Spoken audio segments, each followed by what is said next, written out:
rotational dynamics. Now, what is rotational dynamics and what we have to study in the chapter of rotational dynamics that we will see today. Now, what is first we see that what do we mean by rotational dynamics? Now, rotational dynamics is nothing but it is the study of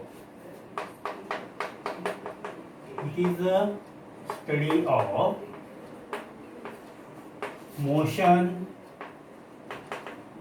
of the object under the action of force. Rotational dynamics is nothing but the study of motion of the object under the action of force. It means by the application of the force there is a motion of the object, and what type of the motion will be there, that depends upon the force. Now we know that the motion, if you see the motion, now we know the motion is of two types. Motion, suppose if you consider the motion is of circular motion and another is a rotational motion. Under the dynamics, there are two motions, that is circular motion and rotational motion. In previous year we see the linear motion, and we see the applications of the Newton's laws of motion. Now we have to study the rotational motion, or it is a dynamic motion, and this motion is of two types, circular motion and rotational motion. Again, we know the circular motion is of two types.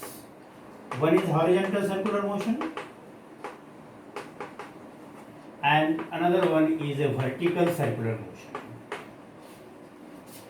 Circular motion is again two types, horizontal circular motion and vertical circular motion. Now suppose again the horizontal circular motion is of two types. In previous year we studied about the circular motion and horizontal circular motion. In that we see the definition of uniform circular motion, that is UCM, and another type of the circular motion is a non-UCM, non-circular motion. Circular motion, uniform circular motion and non-uniform circular motion. These are the two types of horizontal circular motion. Now in previous year we studied about the UCM, that is uniform circular motion, and what are the basic terms of the uniform circular motion, that already we studied in the previous year. Even though we revise these basic terms, and then we will start the next terms of the horizontal circular motion. Now uniform circular motion, we start from the uniform circular motion, UCM, that is uniform circular motion. Now why it is called a uniform circular motion? Circular motion is a motion in which the particle revolves around the circle or along the circumference. Its path is a circumference of the circle. In that uniform circular motion, what is uniform circular motion? Now the circular motion in which the speed of the object or speed of the particle remains constant throughout the circumference. Speed of the particle or the body along the circumference, throughout the circumference, is constant. That type of the circular motion is called a uniform circular motion. Or we can say that if the magnitude of the velocity of the particle along the circumference is constant, then that type of the motion is called a uniform circular motion. Okay. Now, what are the basic characteristics of the uniform circular motion? Basic characteristics of the uniform circular motion is it is a periodic motion. It is a periodic motion. Why it is a periodic motion? Because the time required to complete the one circle or to complete the path of one circumference is always constant, and therefore this motion is a periodic motion. Okay. Second basic characteristic is that it is an accelerated motion. It is an accelerated motion. Accelerated motion means what? It has an acceleration, even it has a constant magnitude, but its direction is always changing continuously at every time instant. Suppose this is the circular path and this is the position of the particle at time t, then its velocity is tangent to this path at this time. Okay. Now next time interval, this particle comes to this position and its velocity is tangent to this circle, and its velocity, magnitude of the velocity is constant, but direction is always changing. Direction is always changing, and therefore there is a change in velocity. Even though magnitude is constant, but direction is changing, and therefore the velocity is changing. There is change in velocity, and therefore that type of the motion is called a accelerated motion, and hence uniform circular motion is a accelerated motion. Now these are the two basic characteristics of the uniform circular motion. Now what are the basic terms involved in this circular motion that we will see now? Now let us consider this is a circle, or this is a circular path of the particle. This is the circumference. This is the center of the circle, and the particle travels along this circumference. Okay, along this circumference. Now the distance from the circle, suppose this is point O, center O. Distance from the center of the circle to the circumference, or to the position of the particle along the circumference, that is nothing but the radius. This is the radius of the circle. And what this radius indicate? It indicates the position of the particle at time t. Position of the particle at time t. That is, suppose point A is here, and the position of the particle at time t is suppose at point A. Now it is measured from the center to the circumference. Center to the circumference, therefore the direction is from center to circumference, and therefore this is called a radius vector. The word added to the radius is a vector. Why it is vector? Because it shows the direction of the particle from center to circumference. Again, it has a magnitude equal to the radius, and therefore this is a vector. Now vector OA is nothing but the radius vector. Radius vector. Okay. Now what is the magnitude of the radius vector? Vector OA is equal to radius of the circle. Radius of circle. And that is nothing but the magnitude of the radius vector is nothing but radius of the circle. Okay. It is measured in meter. SI unit of the radius vector is meter. It is a vector quantity. Now next term is that in next time, suppose this is time t1. At time t1 the particle at the position A. Suppose at time t2, suppose this is the time this particle travels along the circumference in anticlockwise sense, and it takes the position at point D in time t2. Now this radius vector rotates. This radius vector rotates and it takes the position at point D.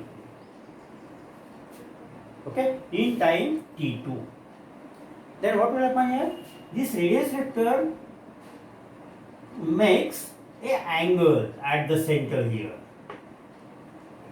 It makes the angle at the center due to the change in position of this vector.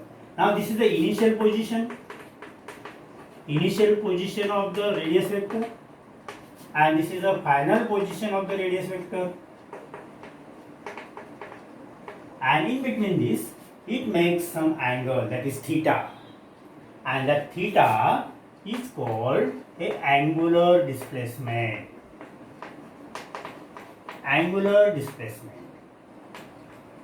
Why it is called angular displacement? Because this radius vector, which shows the position of the particle, makes some angle due to the change in position, and therefore the word is angular.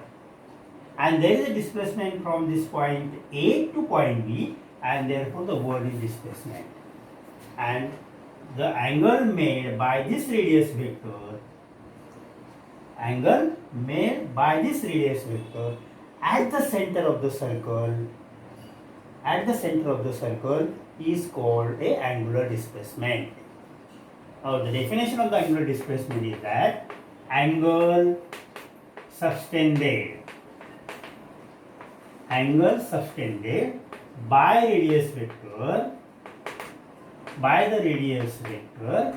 at the center of circle is called the angular displacement.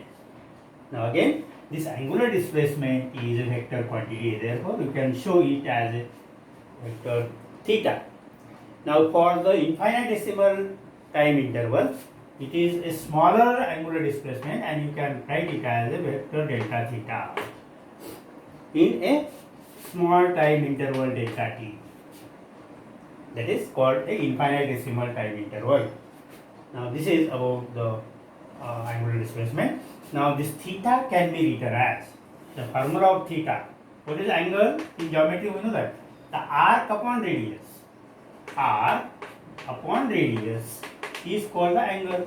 What is the arc? Arc is AB. And what is radius? That is the radius vector. Okay. And therefore arc AB upon r, that is radius, is the formula for angular displacement. And you can write it as angular displacement delta theta is equal to, suppose this is a displacement delta s, small time interval, delta s upon r. Now this is the angular displacement. Okay, now its SI unit of the angular displacement is radian, because it is a angle. An angle is measured in terms of radian, and therefore the SI unit of angular displacement is a radian. Okay. Now next term, angular displacement, then angular velocity.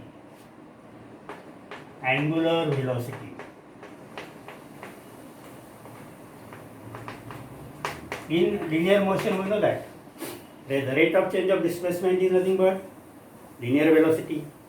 Rate of change of linear displacement is nothing but the linear velocity. Now similarly here also, the rate of change of angular displacement is called a angular velocity.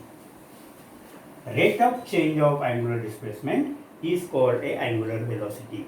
Now its unit is radian per second.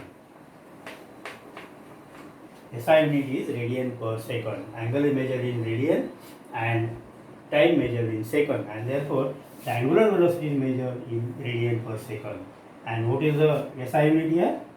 Dimensions of the angular velocity is t raised to minus 1, because theta has no dimensions, and therefore only the time has a dimension, therefore t raised to minus 1 is the dimensions of angular velocity. Again, next term is the angular acceleration. It is denoted by alpha. Now the alpha is nothing but d omega by dt. Rate of change of angular velocity is called the angular acceleration. Same as the linear acceleration, rate of change of linear velocity is nothing but the linear acceleration. Similarly, the rate of change of angular velocity is nothing but the angular acceleration. Now, these are the basic terms which are important in the uniform circular motion or horizontal circular motion. Now, here, what is the relation between linear velocity and angular velocity? Linear velocity is v, angular velocity is omega. Okay, what is the relation between them? V and omega. Now, the relation between this v and omega is vector v is equal to vector omega cross vector r. Vector omega cross vector r. The magnitude of the linear velocity is equal to r omega. R is the radius vector, magnitude of the radius vector. Omega, that is the angular velocity, magnitude of the angular velocity. Product of these two is nothing but the linear velocity v, magnitude of the linear velocity v. V is equal to r omega. In vector form, vector v is equal to vector omega cross vector r. Now, the direction of this velocity, linear velocity, in terms of angular velocity and r, is denoted by or explained by, stated by right-handed screw rule. Right-handed screw rule. Right-handed screw rule. You know, if we consider this is the plane, horizontal plane, and the particle is revolving around this horizontal plane, then when it revolves in the anti-clockwise sense, then the direction goes upward in this way. This is the motion of the particle, and this thumb indicates the direction of the linear velocity. And if we draw the vector diagram, now this is the horizontal plane, this is the anti-clockwise sense, the direction of the angular velocity, and this is the center, and this is the direction of linear velocity vector v, and this is the radius vector r. Okay. Now, vector v is equal to vector omega cross r. If it travels in the right hand or clockwise sense, then it goes downward. Radius vector, and this is linear velocity. Now, this is the direction by vector, this is omega. Omega cross r. Now, this is the direction of angular velocity according to vector form. Now, the relation between linear acceleration and angular acceleration is vector A is equal to vector alpha cross vector r. Vector alpha cross vector r. The magnitude of acceleration is equal to r alpha. Now, this is the relation between linear acceleration and angular acceleration.